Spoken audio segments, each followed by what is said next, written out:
नमस्कार। आज के इस एक्सप्लेनर में हम एक ऐसे ग्लोबल एजुकेशन प्रोजेक्ट की बात करने वाले हैं जिसने दुनिया भर के कई समुदायों की पूरी तस्वीर ही बदल कर रख दी है। मतलब एक ऐसा परोपकारी कदम जो शिक्षा के रास्ते की हर बड़ी रुकावट को जड़ से उखाड़ फेंकता है। इस स्थिति की असल गंभीरता को समझना है तो जरा इस नंबर पे गौर कीजिए, 20 करोड़। जी हां, आज भी दुनिया में करीब 20 करोड़ बच्चे ऐसे हैं जिनके पास एक सुरक्षित स्कूल तक नहीं है। सोचने वाली बात है, ये सिर्फ एक आंकड़ा नहीं है, बल्कि एक बहुत बड़ा वैश्विक संकट है जिसे अक्सर नजरअंदाज कर दिया जाता है। तो चलिए शुरू करते हैं। सेक्शन 1, मुख्य समस्या, खतरनाक बुनियादी ढांचे से बचाव। अब घाना के इस उदाहरण को ही ले लीजिए। वहां स्कूलों का ढांचा सिर्फ खराब नहीं था, बल्कि सचमुच जानलेवा था। कुछ इमारतें तो वहां पढ़ने वाले बच्चों से भी ज्यादा पुरानी थीं। छतें बस गिरने ही वाली थीं। हालत इतनी खतरनाक थी कि सरकारी अधिकारियों को खुद इन इमारतों को तुरंत गिराने के आदेश देने पड़े। ऐसे खौफनाक माहौल में कोई भी बच्चा बिना डरे कैसे पढ़ाई कर सकता है? और इक्वाडोर में आया ये बदलाव देखिए। पहले बच्चों और टीचर्स को घुटनों तक भरे बाढ़ के पानी से होकर गुजरना पड़ता था।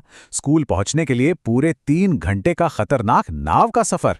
लेकिन अब इस समस्या का स्थायी समाधान निकाला गया है। वहां सुरक्षित, ऊंचाई पर बने क्लासरूम और लोहे के पक्के पुल बनाए गए हैं। इस बदलाव ने एक खतरनाक रास्ते को पूरी तरह से सुरक्षित सफर में बदल दिया। जब सीधे तौर पर टीचर्स की बात सुनी जाती है तो ये बड़े बड़े ग्लोबल आंकड़े असलियत में बदल जाते हैं। इक्वाडोर के एक टीचर का ये बयान दिल छू लेने वाला है। जब बारिश होती थी तो मैं पढ़ा नहीं पाता था। ये असंभव था। टीन की छतों पर बारिश का शोर और क्लास में भरता हुआ पानी। ये बेबसी साफ बताती है कि शिक्षा के लिए एक शांत और सुरक्षित माहौल होना पहली शर्त है।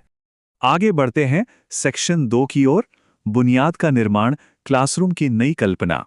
इस प्रोजेक्ट की सबसे खास बात ये रही कि इसमें हर जगह एक ही फॉर्मूला नहीं थोपा गया। हर क्षेत्र की ज़रूरत के हिसाब से समाधान निकाले गए। भारत में जहां एक स्कूल में 400 से ज़्यादा बच्चों की भारी भीड़ थी, वहां एक नई 3 मंजिला इमारत बनाई गई। मेक्सिको के एक कस्बे में उनका पहला हाई स्कूल बना। और अमेरिका में इस डेटा को ध्यान में रखते हुए कि न्यूरोडाइवर्जेंट बच्चे खुली जगहों में बेहतर सीखते हैं, लोव्स के साथ मिलकर एक आउटडोर नेचर सेंटर तैयार किया गया। अब आते हैं सेक्शन 3 पर, क्लासरूम से आगे बुनियादी जरूरियात। यहां घाना के एक गांव का ये डेटा सच में रोंगटे खड़े कर देने वाला है। जरा सोचिए, जहां लोग 10 सालों से भी ज्यादा समय से नदी का गंदा पानी पी रहे थे, वहां लगभग 80% आबादी पैरासिटिक वर्म्स यानी परजीवी कीड़ों के संक्रमण का शिकार थी। पानी के इस भयंकर संकट को खत्म करने के लिए सिर्फ स्कूल के लिए नहीं, बल्कि आसपास के सैकड़ों लोगों के लिए एक सोलर पावर से चलने वाला कुआं बनाना पड़ा। क्योंकि सीधी सी बात है, अगर एक नई इमारत के अंदर बैठे बच्चे ही गंभीर बीमारियों से जूझ रहे हों, तो उस बिल्डिंग का क्या ही फायदा।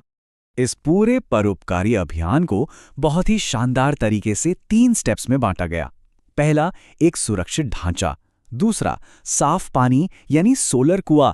और तीसरा, बच्चों के लिए पोषण। ये तरीका बिल्कुल साफ कर देता है कि शिक्षा सिर्फ ईंट पत्थर की बिल्डिंग नहीं है, बल्कि एक पूरा आपस में जुड़ा हुआ इकोसिस्टम है। इस इकोसिस्टम को और मजबूत करने के लिए जो कदम उठाए गए वो वाकई कमाल के हैं।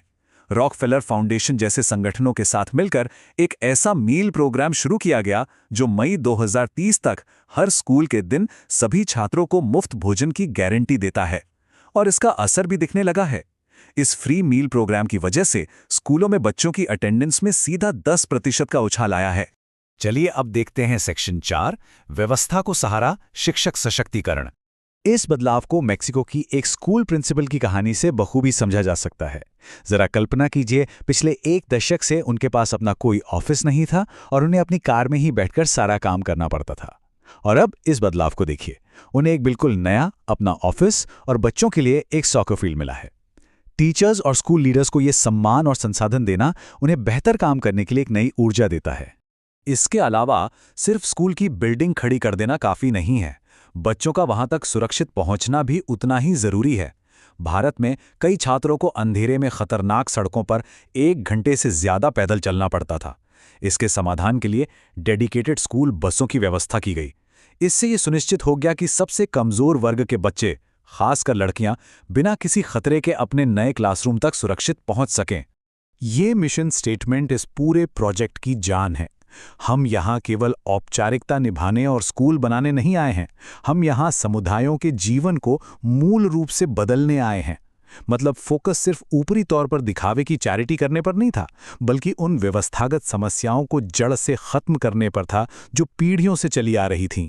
और अंत में सेक्शन 5, पीढ़ियों पर प्रभाव, वैश्विक चक्र को तोड़ना। अगर थोड़ा पीछे हटकर बड़ी तस्वीर को देखें तो एक सुरक्षित और आकर्षक स्कूल बच्चों को अवैध बाल मजदूरी में जाने से रोकने का सबसे सीधा और कारगर तरीका है। जब बच्चों को स्कूल में सुरक्षा और भोजन दोनों मिलते हैं तो खतरनाक कारखानों या अवैध खेतों में काम करने की उनकी मजबूरी खत्म हो जाती है। ये एक ऐसा कदम है जो पूरे समुदाय के भविष्य की दिशा ही बदल देता है। इस पूरे प्रोजेक्ट का स्केल समझना हो तो ये आंकड़ा देखिए, $30 लाख। इन 10 स्कूलों के निर्माण के पीछे इतनी बड़ी रकम का निवेश हुआ है। ये सिर्फ एक खर्च नहीं है, बल्कि ग्लोबल डेवलपमेंट और लॉन्ग टर्म बेहतरी के लिए संसाधनों का एक बहुत बड़ा निवेश है। लेकिन इस निवेश का असली रिटर्न डॉलर्स में नहीं, जिंदगियों में मापा जाता है। 18,000। ये वो आंकड़ा है जो बताता है कि इन नई सुविधाओं के जीवन काल में कितने छात्रों को शिक्षा मिलेगी। ये 18,000 जिंदगियां हैं जिनका भविष्य अब सुरक्षित है। ये एक ऐसा प्रभाव है जो आने वाली कई पीढ़ियों तक महसूस किया जाएगा। तो इस एक्सप्लेनर के आखिर में एक बहुत बड़ा सवाल उठता है, क्या इस तरह का व्यापक और community focused approach global education में सुधार का एक नया ब्लूप्रिंट बन सकता है? इमारतों, स्वास्थ्य, साफ पानी और सुरक्षा, इन सब को एक साथ लेकर चलने का ये तरीका शायद वही रिपल इफेक्ट है जिसकी दुनिया भर में शिक्षा के इस गहरे संकट से निपटने के लिए सबसे ज्यादा जरूरत है। सोचने वाली बात है ना?